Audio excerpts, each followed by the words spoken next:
Yeah, that's true. Yes, you're right. You're right. That would be the equivalent of take out cash from an ATM. 2 blocks up that way. Take a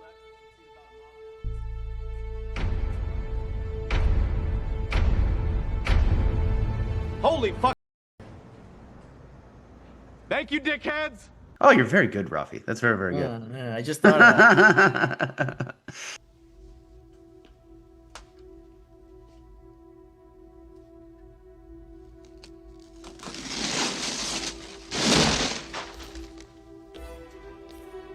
Wiping my butt after I poop. It now has like it's now my life. My life has Toilet paper. Oh, whoa. So, I asked this woman in the stall next to me for some, and she refuses.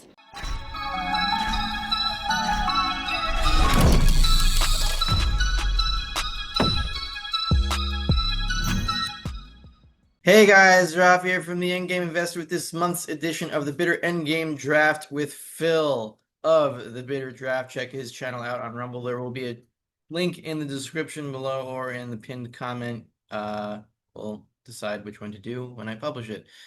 We're going to talk about three things today. First of all, we're going to talk about my last interview with, and my first and my last, not my final, but previous interview with Alistair McLeod, who is one of the pillars in the sound money community, liberty community. He's the banking elder, and we had a disagreement about how banks create or lend out credit and whether that is moral, amoral, or immoral. So we're going to try to hash that out. Second, we're going to talk about debunking sovereign credit, no, sovereign what theory? sovereign force theory. Sovereign So that force theory, which is basically the theory that what gives fiat money its purchasing power is the fact that you have to pay it in taxes, which does contribute to its purchasing power, but it's not the source of it, is what I think. And third, we're going to talk about the gold tariffs and the effect it will have on the gold market, if any. So, Phil, what's up this month with you, and how are you feeling today? I'm okay. I did not sleep great, so I will wake up in the middle of the night thinking about the end game. So it's didn't sleep great. But otherwise I'm okay. Kill all humans. Kill all humans. Must kill all humans. Bender, wake up! I was having the most wonderful dream. I think you were in it. Well, yeah, I wake up in the night thinking about the end game, but not in terror, more just curiosity, wondering Yeah. where things are going to go. I'm more curious than afraid. I'm not so afraid because I know it has to happen. So what's the point of being afraid about it? And I'm just going to prepare how I can and leave the rest up to God, which is my philosophy in living life. Well, I'm not afraid in the sense that that I'm worried like zombies are going to burn my house down. I'm afraid of like will I be able to lead enough? I mean, not that I want to be a leader, but like can I get my family and my friends and can I save enough people? But Look, I went through COVID. That that's was true. much. I don't think the end game is going to be much harder than that in terms of my fear of humanity itself. It might be harder physically, more it might be harder financially, but it's not gonna inspire the kind of terror that I had in 2021. I don't But think. look, Canadians can look on the bright side. They can go hiking again. Uh, all right, good.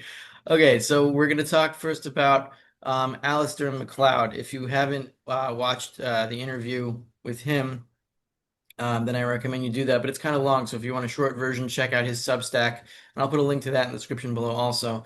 So basically, we were arguing about, well, not arguing. I just want to know his full position. His position is that fractional reserve is not the way that banking works. What actually happens is that banks create credit out of nothing, and that this itself is legitimate because everyone creates credit out of nothing.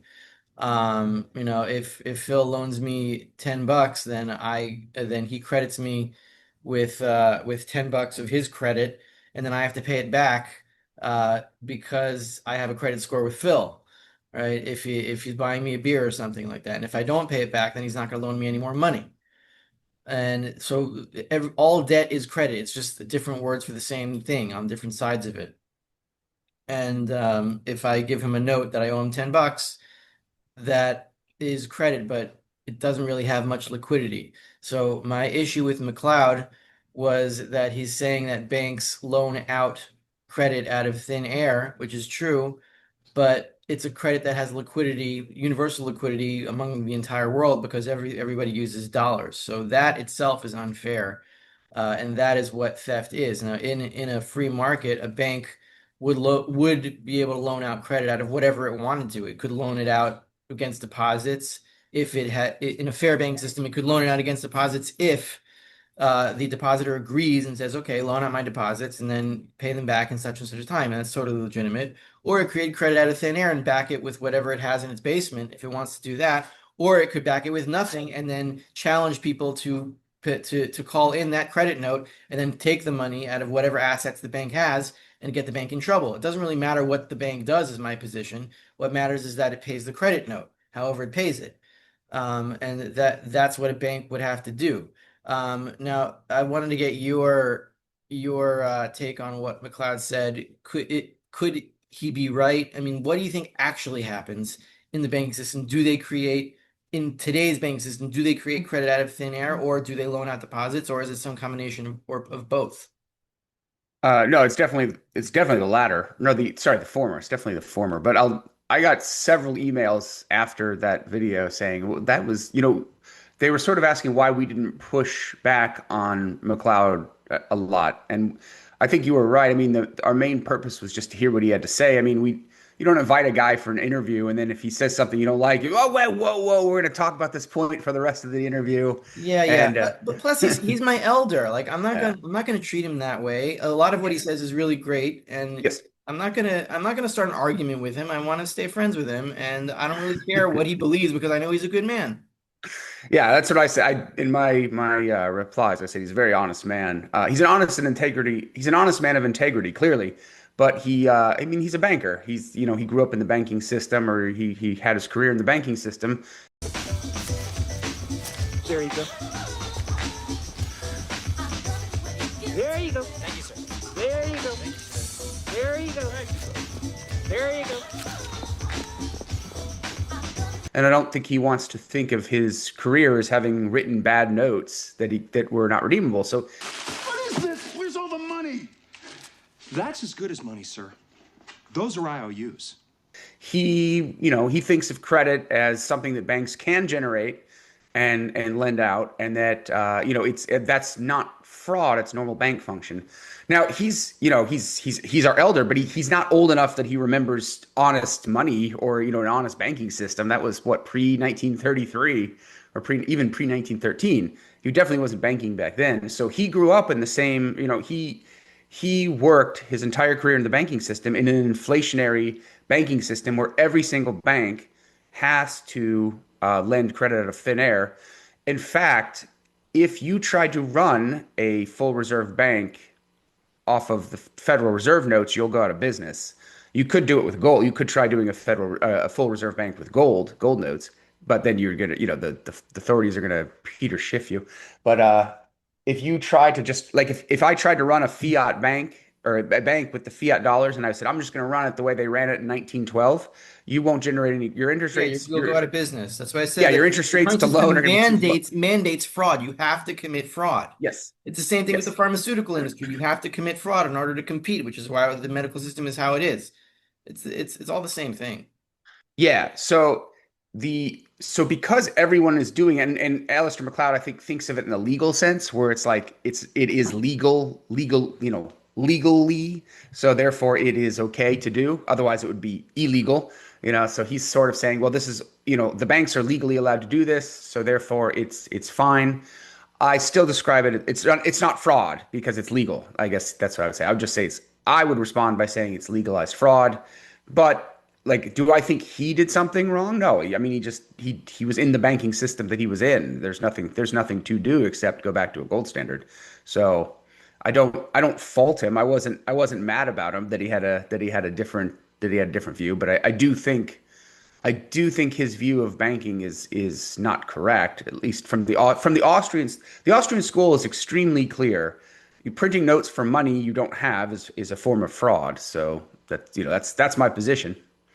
Yeah, well, I mean, could it technically be both? I mean, look, Silicon Valley Bank had all these deposits, these huge amounts of deposits in premier accounts, like billions of dollars in checking, and Yeah. those were lost, and then the Fed had to bail them out so that depositors could get their money back, and there was a delay in this. I mean, if those deposits weren't being lent out, then why were they gone? Like if they weren't being lent out, you would expect, okay, Silicon Valley Bank goes under. Therefore, all of the other clients that it sold derivatives to or whatever business it was doing, those go under or those lose their investments in the bank, but the depositors get their money back if they weren't lending out the deposits. Oh, so you're saying if a bank is purely a fairy dust factory, or just it just can, poof and manufacture fairy dust, why would any bank ever go out of business? Yeah. I mean, you could also take it like this. Like, okay, so if they lend money into existence or they lend credit, because money is credit. I'm using the terms Yeah. interchangeably. I know the difference between money and credit. Okay, if they lend credit into existence, that credit is dollars. And whoever they lend it to can go to the ATM and pull out cash where that Yeah. credit is now corporeal in the form of banknotes. So, I mean, that those if credit is credit and what we trade around is credit in whatever form, banknotes or otherwise, then there's going to be no practical difference to either lending out deposits or creating credit out of thin air. It would lead to the same thing because everything is fungible. So either way, you're going to lose the deposit, whether it was lent out directly or whether it came into your account from somebody who borrowed it from a bank and then paid you. Either way, there's going to be a domino that leads this stuff to lose its existence in some way. Yeah, I would agree with that. But I guess the question is the question is there a connection between deposits and credit generated, right? So if I issue a bunch of loans, why does that affect the deposits? I'm not sure that it does, because you can take out a loan in one bank and put the deposits in another bank, and the deposits in the other bank, yeah, why did Silicon Valley run out of money? So if the loans generated are unrelated to the deposits, so they should just have all the deposits sitting there, and they should never run out of their depositors' money. Well, I mean, what would theoretically happen? It's funny because this should be basic stuff. This should be something that everyone understands. It should be like the ABCs of the financial system, and still it always feels, no matter how educated you are, no matter how much you understand about money, it feels like we're just chasing phantoms. Yeah. All right. So if Silicon Valley Bank has its deposits, so people come and they deposit it, but they can generate loans completely out of thin air, why would they ever have to worry about their depositors all coming back in to get their money out? So there must be some connection between the loans and the deposits. Yeah. But Uh, the but the Federal Reserve requirement is zero. yeah, I mean, look, if let's say theoretically Silicon Valley Bank loans $100 million to some other guy, and then that guy's credited 100 million, and therefore somebody in their bank has $100 million in a deposit account, and they take that cash out. Uh, that then his credit would have to go to his number would have to go to zero, whereas the credit was loaned out to another bank. So they are short because they got to take those notes from somewhere. They got to borrow Yeah. it from the Federal Reserve. The notes ultimately come from the Federal Reserve. They actually get the money printed from the Treasury and then they have it and then they give it to a member bank. But now let's say Silicon Valley Bank has a debit or some kind of obligation to the Fed to repay that 100 million, but the deposits were already loaned out to some other bank. So, they're going to be in trouble, and the other bank has no responsibility to give them back those deposits. So the Fed ultimately has to bail them out, and with But why do they loan deposits. deposits to another bank? Why don't they just generate more credit to loan to the other bank? Can they not do that?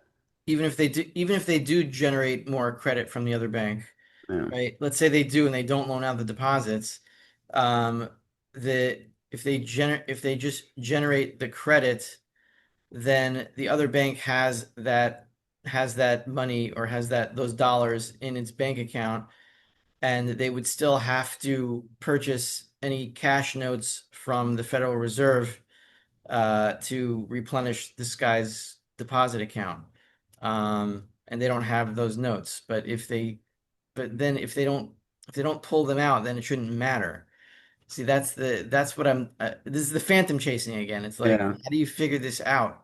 Who really understands it? And if the Austrians got it wrong, especially if Murray Rothbard got it wrong, when he's specifically saying in his work, The Mystery of Banking, that even bankers don't understand what the hell's going on here, then who really understands it? Who understands what the hell's going on? Is it some five or six guys in some inner room in the Pentagon or in Congress that Elon Musk just finds out he exists there, and he got like this old beer, like the guy guarding the Holy Grail in the third Indiana Jones movie, and he can't move, and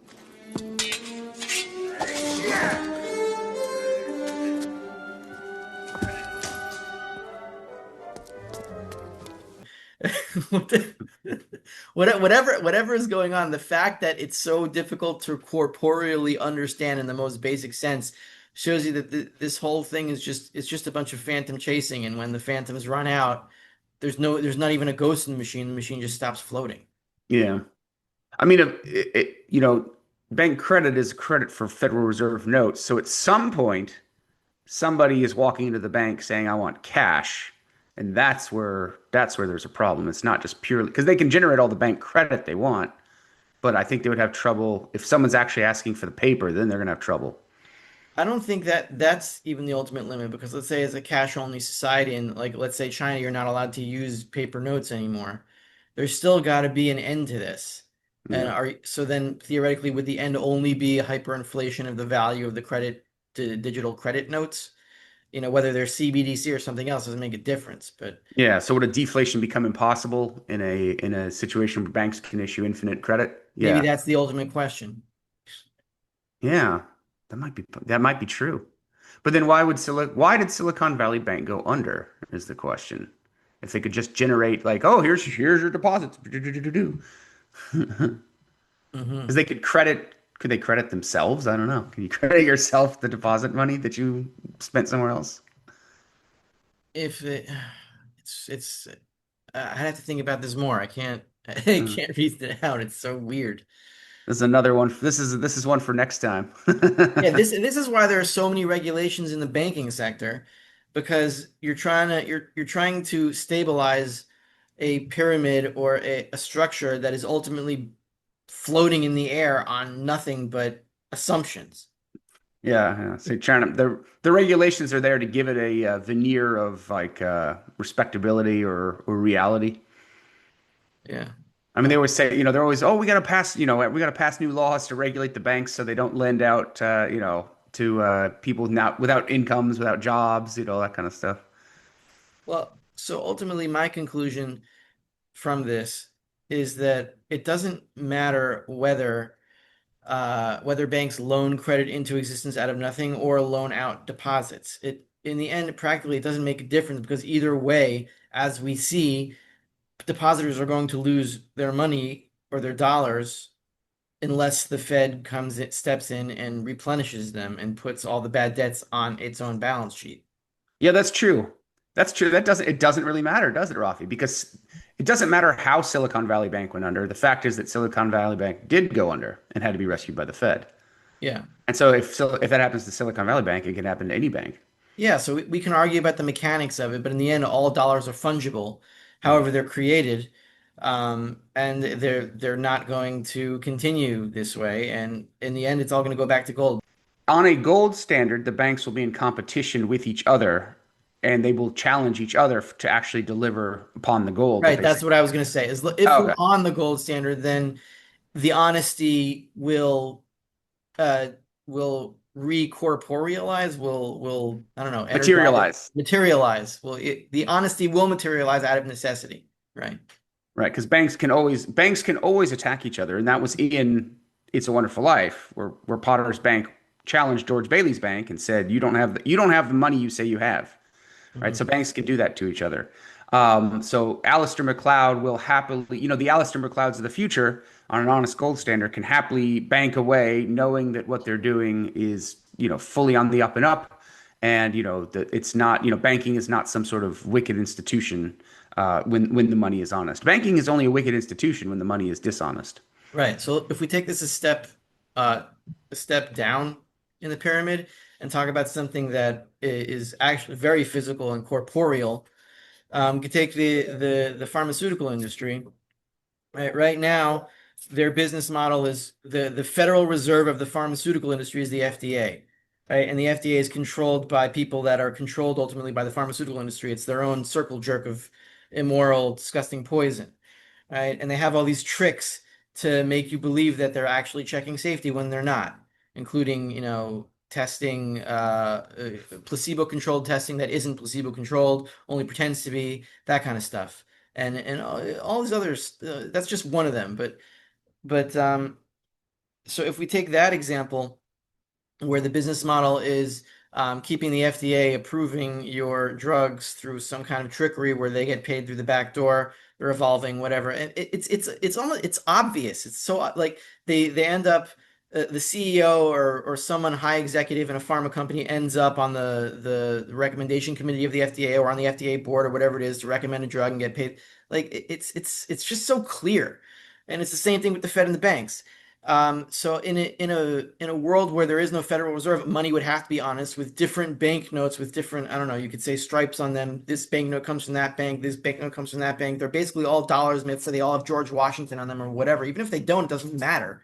But they would circulate with different discounts to gold based on how much credit those banknotes have, and whether they're digital or physical doesn't even make a difference, right? Because ultimately anyone would have the right to go to any bank and say, "Give me gold for this amount of dollars," if that's what you're saying this money, these credit notes are. So in the pharmaceutical industry, any company would be able to try to disprove that any medication is safe or effective, and there'd be no FDA to give a stamp on it, and then they could issue their own consumer reports that would be very disparate or very spread out, and then the consumer reports on is this drug safe and effective, they'd be published in different magazines which would compete with each other, and then people would have to decide which Consumer Reports drugs magazine is the most honest, trustworthy, and then the best ones would ultimately win. They'd get the most subscribers, they have the most, doctor recommended, blah blah blah.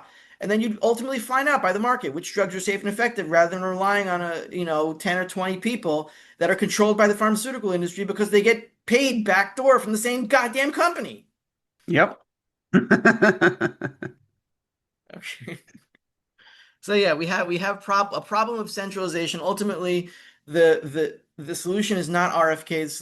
RFK can only do what he can do, but Yeah. RFK's solution of let's get the FDA honest again is not going to work long term. It might improve something very ephemerally for a few months or maybe a few years, like slight improvement, but immediately when he gets replaced, it's going to go bad again. So it's not make the Fed better, it's not make the FDA better, it's get rid of the goddamn things. Yeah, wholeheartedly agree with that Yeah. one. All right. All right, you want to move on to the gold tariffs? Gold tariffs. Yeah. So we don't even know if there are gold tariffs. One minute there aren't, the next minute there are. The next minute this is misinformation, disinformation, and the Trump administration is going to publish an article, is it this weekend or Monday, about what really is being tariffed, what really isn't. And I don't think they know. I think they're just looking for the market reaction to see if they can get away with it and then It's just describing A/B it as testing. misinformation if the market doesn't like it. I don't even know what the hell's going on, but what would theoretically be the consequences of a gold tariff, a tariff on gold and silver imports? What would it do to the gold market in your scholarly opinion? Well, can't wouldn't so it was a tariff on 1 kilogram and 100 ounce bars, correct? Yeah, yeah. That's So what the can't FT they said. I don't know if it's true. can't Switzerland just immediately start making like 99 ounce bars or 101 ounce bars?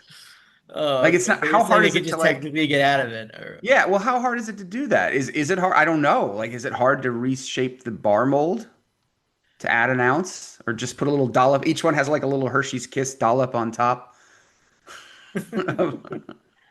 okay. So beyond getting around them through Yeah, okay. stupid So assuming means, they can't get yeah, around them, or it's a yeah. tax on gold in general, Yeah. I think this would probably destroy the banking system in short order because the entire thing depends on the LBMA COMEX, the trade between the LBMA and the COMEX.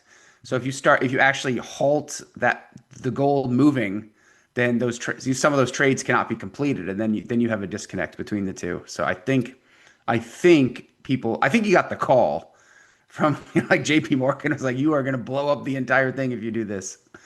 Because like later that day, they were like, "Well, the White House is going to issue, clarification on what the what the tariff was." So I guarantee the clarification is going to be it's not going to happen.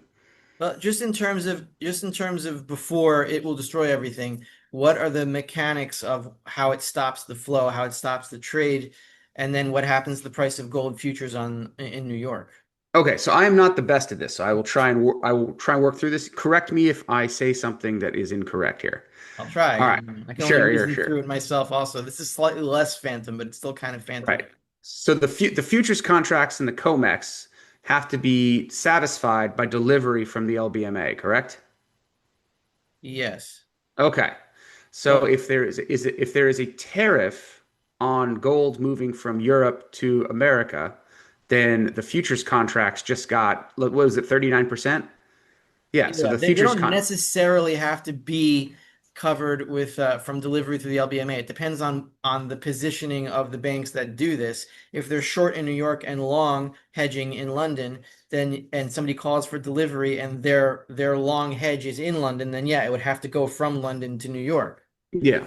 But if they're long and short both in New York, then the gold wouldn't have to move at all. It would just move from one contract to another within the COMEX system, which is I think why there was so much delivery into New York in 2025 because Trump came to power and he said he was going to tariff everything. So then all the bullion banks were like, okay, and the all the longs in New York just held to delivery so that the gold could come in from London, which is what happened, and then they wouldn't have to go between New York and London anymore. They could just do it within the New York system.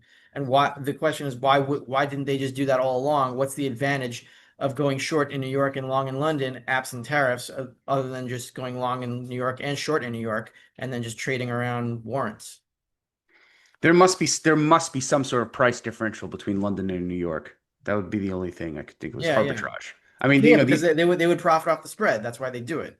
yeah, but let's say they made a bunch of bets on London and New York, and then the tariffs get introduced. Now these banks are Yeah, caught with they their lose the pants spread down. because the tariff suddenly they're exposed to the tariff because they have to import the gold in order to profit on the spread and they lose the money. Yeah. So, oh, okay. So here I'm reasoning this through now. So let's say that there is the reason that bullion banks go short in New York and long in London is not because they all understand that they have to do this in order to keep the monetary system alive. It's not that, even though that it is that, they don't see it that way. They're operating in a homunculus, little ants running around their tunnels. They don't see the entire structure of it. They're just trying to profit on a spread.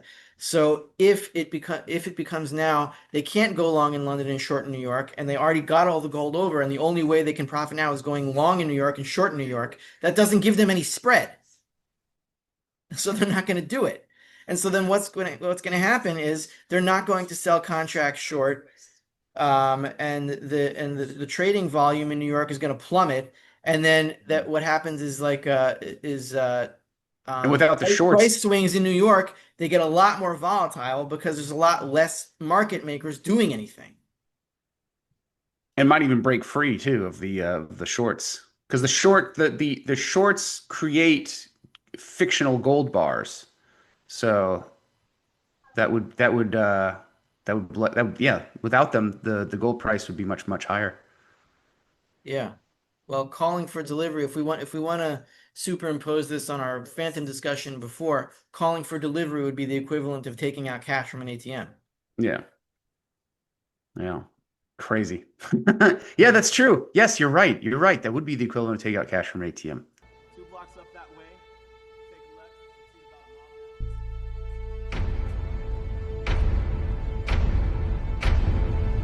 about Holy fuck! Thank you, dickheads! Oh, you're very good, Rafi. That's very good. Yeah, I just thought of that.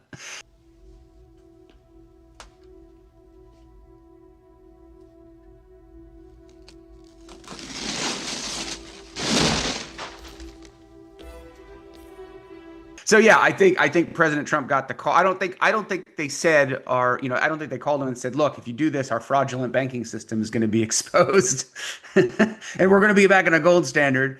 You can't let this happen, Trump. I think they called and said you have several large banks that are on the wrong side of this, and you need to fix this, or you're going to have a banking crisis on your hands. And Okay. Trump does not want a banking crisis. He's already talking about a next round of QE. Yeah, I suspect that Jamie Dimon knows more than any other banker how this actually works.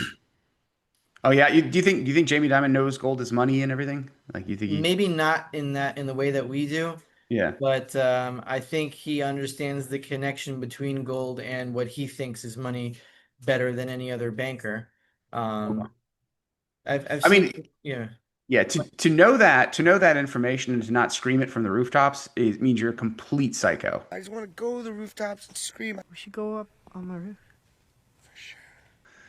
Yeah. I mean, if you know that gold is money and you're not like telling everybody, "Hey guys, gold is money," just so you know, yeah, then you must just want to watch people die. That's No, it's not necessarily that. Like, imagine you had information of an imminent alien invasion, and your choice is like you can tell everyone, and then everything will be pandemonium, and everyone will just, flood the supermarkets, buy what they can, and there'll just be universal chaos, and millions of people will die. Or you can just not tell people and then hide.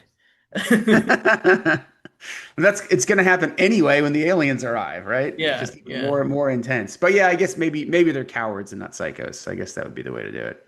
Yeah. So just going back to a second on a previous problem we had to on this question of tariffs. So we were wondering if, let's say, taking out cash is illegal and there's no physical exit to the credit merry-go-round before we get to the gold layer, then is deflation impossible? Maybe it is. If it is impossible, and there's no need for any direct bailouts of any banks other than behind the back door, just constantly bailing out through inflating the supply of credit, then the physical backdoor might be closed on the notes aspect of the equation, but then it all goes back to the gold aspect of the equation in the futures trading Yeah. that underpins everything else. Because so if somebody demands physical gold for a contract and they can't get it, well, then the entire pyramid will fall, including all the credit through a hyperinflation process, which really is a deflationary process in gold terms, right? There's no difference between hyperinflation and hyperdeflation except on what layer of the pyramid you're on. Yeah. Is it the second derivative or the first derivative that crashes? Yeah, that's exactly right. Yeah. By the way, did you see Chris Jensen's Substacks? He is saying the London platinum vaults are empty, like Who's zero. Christensen? Who? He's Chris Jensen. He's on Oh, Chris Jensen. Okay. yeah, Chris Jensen. Yeah, he's on Mario a lot. He was on Mario like 2 days ago. Okay. And he's saying the London Platinum vaults are tapped. They are fundamentally empty for all intents and purposes. Well, there's very, very little, I don't know how much is supposed to be in London, but there's very, very little platinum in New York. There's always been extremely thin. Yeah, and that might be the catalyst. Funny because platinum's in catalytic converters. Right? Platinum is a physical catalyst. So Yeah, it it also is. might be it also might be the metaphorical catalyst for the financial system because if platinum goes, people start saying, well, if the platinum wasn't there, is the gold there? Yeah. I think it's all going to start with iridium. Iridium, corner of the iridium market. All right, you're the Hunt brother of the iridium market. Yeah. So my conclusion on this, and you'll give your conclusion too, is that I don't think that the tariffs are not going to immediately affect the gold market if they even exist in the first place, but they will make gold trading a lot less liquid so that let's say, the Fed's going to start QE soon anyway, within the next few weeks, I think. And once they do, if gold liquidity trading in New York is heavy, then the effect of the immediate restart of QE on gold would be less, but now it will be more. And also a deflationary move would bring down gold more than it otherwise would in this trading environment where gold is not moving back and forth between London and New York. because there would be fewer people making markets, fewer actors making markets, and the price moves would be bigger for gold. Therefore, they will be bigger for everything else on top of it. Is there a lot of physical gold in the COMEX? Yes, there There is. is. Okay. I mean, it's all relative. So sovereign force there. This is gonna be my next video. Mr. Milkshake Man Brent Johnson did a video where he opined openly. He said, "Is money a commodity that is it the most liquid commodity that satisfies the coincidence of wants, which is the Austrian school definition of money, or is money a byproduct?" Is money's value a byproduct of the force of the state in demanding whatever it is that the state wants as money and taxation? And he said he correctly, which what blows my mind is he correctly defined the Austrian definition, and then he said, no, I think it's this other definition. I think this better explains what's happening in the world. And so I want to issue a rebuttal debunking the second notion and clarifying that it is, in fact, the first notion. So let me explain what sovereign force theory is, or sovereign force theory in the monetary sense is for the average viewer. If you want to go back to like ancient Roman times and you imagine this emperor, like a Caligula like emperor, just decadent and kind of insane, and he, the existing, the people are trading happily in gold and silver, but he says, no, you know what, I'm a god emperor, and I think the world will be better off if we trade in seashells instead. But I can't get the people to trade in seashells. So here's what I'm going to do. My Roman legionaries will go forth, and on April 15th, I will demand a bucket of seashells from every man, woman, and child in Rome, and anyone who does not procure a bucket will be crucified. And so that will create a demand for seashells. Like if I'm walking to my house and a gunman walks up behind me and puts a gun to my head, he's like, "Look, you need to give me 20 rolls of toilet paper. I'm gonna blow your head off." I am highly motivated to get this man 20 rolls of toilet paper. Now I'm a little worried about his sanity. Right? I'm like, oh. She was insane. I was begging her. Please, please. She was insane. Toilet paper. Oh, whoa. So, I asked this woman in the stall next to me for some, and she refuses. This guy, what's this guy doing? But I will rummage through my house and get this man 20 rolls of toilet paper. So the value to toilet paper has skyrocketed to me beyond just the inherent use of wiping my butt after I poop. It now has like it's now my life. My life has been, the continuation of my life has been put on top of the value of the inherent value of the toilet paper for its fundamental use, right? Now, once this guy leaves, the toilet paper goes right back to where it was, right? It's no longer a pressing concern of mine to, and if he says, all right, I'm going to be back next week and you better have 20 more. And for whatever reason, I can't stop this guy. Okay. I am motivated to go get more toilet paper, right? So this has created an artificial demand for toilet paper. The question is this money? Has toilet paper become a unit of money? And I think I think I can definitively prove the answer is no, because especially in this, is this what's happening right now? The answer is no, because private debt would never be issued in such a situation except to satisfy the will of the sovereign, right? So if this guy is like, I'm going to be back next week and you need to give me more toilet paper, and I can't, for whatever reason, I can't find toilet paper. I got to knock on my neighbor's door. It's like, look, can you loan me some toilet paper, and I'll give you more toilet paper later. I will take on that kind of debt, but I'm not going to go out and borrow more toilet paper to start some kind of toilet paper market, right? I'm only going to get as much toilet paper as I can to satisfy this robber who's coming to blow my head off if I don't give him toilet paper. Same thing in the ancient Roman scenario, right? If the state is demanding seashells, so the state, Caligula, Emperor Rome is the Emperor Caligula of Rome is demanding everyone provide him seashells, and anyone who doesn't show up with a bucket of seashells on April 15th gets crucified. People are highly motivated to go out and get seashells. And if someone can't find enough seashells, they might try and borrow some seashells from somebody else. But nobody is going to go and like, hey, you know what? I want to build a house. Can I borrow some seashells from you so I can go build my house, and then I'll give you more seashells later, right? I'm only going to borrow enough seashells to satisfy this insane sovereign, and then I'm going to go back to trading in gold and silver to work on my house, right? Mhm. So what would happen in this scenario is that the Roman treasury would be full of seashells, and the people would be trading in gold and silver on the streets. There would not be there was no the seashells themselves would not monetize.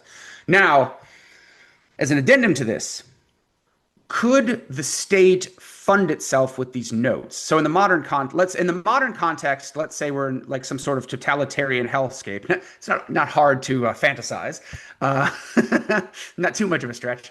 But let's say the state issues life tickets, and so there's 350 million people in America. The state issues 349,500,000 tickets and says anyone not holding one of these on April 15th, boom, you get killed. And there's 500,000 people that are not going to have tickets for this, right? So the state will start buying things with these tickets. The state will issue these tickets and say they don't just give them out; they sell them, right? Or they trade for them. You have to dig a road and we'll pay you in these tickets, or give our politicians whatever they want and we'll give you these tickets. That will create a demand for those tickets if they can be enforced. So I'm not there, but that's not money. That's just extortion. That's just an extortion ticket. And those tickets will be sold for dollars, or on a gold standard they'd be sold for gold, right? They would never be money themselves. People will search for them. They will have a demand because people were like, well, I don't want my grandmother to die, so I'm going to go find a ticket for her, but I'm not going to trade these tickets as a money. I'm going to hoard the 4 tickets I need to get through this, and then I'm not going to think about them anymore for the rest of the year. That's what would happen with sovereign force theory. Okay, so here's the way I'm reasoning through it. First of all, I'm going to say the obvious thing, and then I'll try to build up conceptually why this is not money and why sovereign force does not create a money. It can't. First of all, if forcing people to pay taxes in any form of anything makes something a money, then hyperinflation would never happen, because in all the hyperinflationary countries, there is sovereign force. If you don't pay your taxes in this currency, they will kill you or whatever they do, put you in jail, take your stuff, whatever. And still, the currency through which you have to pay your taxes becomes worthless anyway. If sovereign force bestowed purchasing power on anything, that could never happen. But it does, excuse me, but it does every single time. So we know from that simple example that it can't bestow it. Okay, so now that we have that principle, then you have to think of it this way. So an emperor over any territory, whether it's a Roman Empire or the US or any functional political unit, right? What happens is not that somebody declares himself the king of this area and then all of a sudden everybody recognizes him and then they start paying him toilet paper or tokens or whatever it is. There is an existing market here of people trading. There's an existing economy where goods and services are flowing through it in some kind of functional way that gives people standards of living and capital and a society, and they're working together. And then a leader comes and has a lot of this money through people, I don't know, believing in him, and he wants to organize or something, and he has an idea, and people give him actual resources with which to subdue people, resources that come from an existing market with the money that is allowing the market to function. And then he says, okay, well, now I'm in charge of this market, which already pre-exists my Histaltut, my taking over this thing. And now I'm going to say, well, on top of that, you have to pay me seashells. And so people are going to have to trade the money that's already being circulated in whatever form, the natural money, for seashells to give him. And then on top of the existing monetary structure, he could say, well, now we're going to replace gold and silver with seashells at this rate. Or not at this rate, or the market would find a rate, and then people would trade gold and silver for seashells, and the seashells would start circulating, right, as money. And then there'd be a market rate between seashells and gold or silver, or the original money. I'm saying there always has to be an original money on top of this sovereign force thing, which is which is forced upon a pre-existing monetary system. You Yeah, an can't overlay. Yeah. over it has to go over a pre-existing monetary system, and ultimately the value of the seashells, while the liquidity can be extended or maximized by sovereign force, right? That it's still based on the original value of the original monetary system that was there that he took over and therefore became emperor on that power. Yeah, and not to mention, I mean, sort of just to give an example, like to go back to Emperor Caligula in Rome, right? He's got his goons all standing around, and the treasury's full of seashells, and the goons are like, "Look, boss, we're with you 100% of the way. You know, the people need to, pay their dues to the sovereign, but we have this impressive force apparatus here for you, right? To give you all this wealth. Why don't we just make them pay us gold? Like, why are we making them go hunt us down seashells, right?" Like, it makes way more sense for them just to directly tithe in gold. Just pay the king in gold, right? They don't need to go. The king doesn't need to create this elaborate seashell scheme. He's just like pay me gold. Now, the bankers wanted a piece of that action too, and that's where the inflationary system came from. But it's not. I don't even think it was the sovereign force directly. I think the bankers as a separate entity came up with the inflationary system that we have overlaying our gold standard. Yeah. And it's all going to come to an end, and we'll see what happens then. Yeah, yeah. To put it, yeah. So if the banks came up with like a seashell derivative, the ancient Roman banks, and then convinced Emperor Caligula to institute this as notes for gold, yeah, then I could see that would make more sense. But they're actually stealing. In that case, they'd sort of be stealing from the emperor as well, because that's sort of instead of the gold going directly into the imperial coffers, the gold is going through the banking system, and then seashell derivatives of gold are going into the imperial coffers. So that's a All right. Well, this was getting fun. getting off on a tangent. Okay, is there anything else that we want to cover? Anything you want to say? No, I think that's good for this month. Okay. What does your So, shirt oh, say? I do want to say, actually, yes, there is. I just wanted to summarize this quick last part here. All theories of money are either the Austrian theory, which is money is the most liquid commodity in a market to satisfy the coincidence of wants, or it's all some version of money is some kind of point system. So, the Bitcoiners, money is the labor and energy that was put into creating the Bitcoin. No. No. And then the fiat people are saying, the money is given value because the state has determined its value and we all agree to it. That's circular reasoning. Same thing with the money. Money is or dollars, I should say, are money because people can buy things with them. That's I can't remember what that was called. It's called like network theory or something.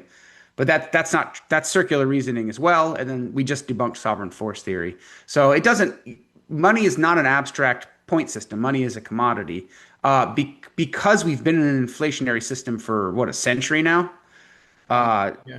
Depending on how you want to calculate it, a century to a century and a half, people have forgotten what true money is, and I count myself among them. I didn't come out of the womb knowing that gold was money in this world we live in. I had to dig deep and figure out that the system was lying to me about what money was. But anyone telling you, Brent Johnson, Eurodollar University, anyone else saying that the money is some sort of point system, and if we just get the smartest people in the room to manage this point system, we'll be fine. It's not correct. I'm sorry, but it's not correct. Right. Actually, I'll close off with one thought. There is a story that is given to us by Chazal, the sages of the Talmudic era, about Moses as a baby, and he's growing up in Pharaoh's palace, which is in the Torah. He did grow up there, and Pharaoh is testing him to see if he's going to take over his government, because there's a prophecy forewarned by his magicians that Moses is going to dethrone him. And but he's such a cute baby, he wants to keep him.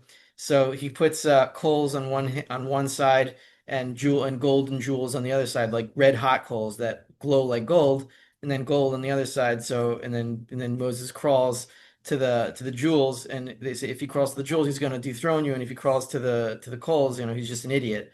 So he crawls to the jewels. He's about to take them, and the angel moves his hand away to the coals, and he grabs the coals, and then it burns his hand. He puts his hand in his mouth, and then his tongue gets burned. That's why he can't speak.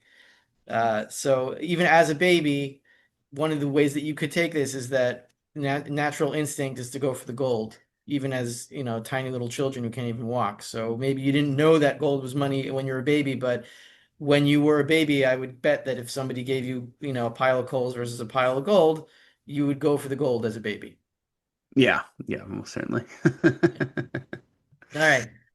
All What right, do take we? care, Rafi. We'll see you next month. You too. Look. See this? That's a car. 275,000. Might want to hang on to that one. You're a dead man. You're a dead man!